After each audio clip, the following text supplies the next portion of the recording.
चीकू ने तोड़ा नताशा से रिश्ता और धवल के सामने आई शर्त वाली बात और उसकी मां की सच्चाई। जी हाँ दोस्तों, star plus most popular show Pandya store के आगे आने वाले एपिसोड में आपको देखने को मिलेगा कि जहाँ चीकू को पता चल जाता है कि ईशा नताशा के कहने पे पेपर चुरा कर दी थी मकवानास को, और वहीं सारी चीज़ें जानने के बाद चीकू नताशा से रिश्ता तोड़ देता है और कहते हुए नज़र आता है कि छुटकी तू मेरे लिए मर गई। और वहीं दामा से ये भी कहता है कि आज आपने ये साबित कर दिया कि मैं पांड्यास नहीं हूँ, नताशा ही है पांड्यास।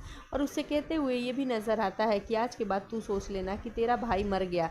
इधर घर आकर नताशा बुरी तरीके से टूट जाती है और चीकू की कही हुई बातों को याद करके रो रही होती है। वहीं धवल आता है और उसे पूछते हुए नज़र आता है कि क्या प्रॉब्लम है नताशा, तुम मुझे बता दो।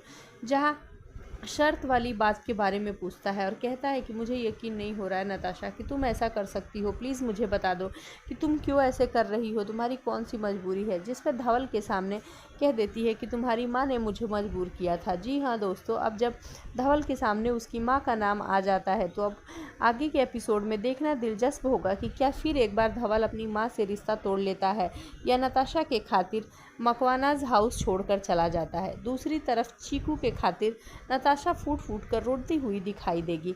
अब देखना दिलचस्प होगा कि दामा की कोशिश क्या कामयाब हो पाएगी, क्या फिर एक बार नताशा को चीकू माफ़ कर पाएगा।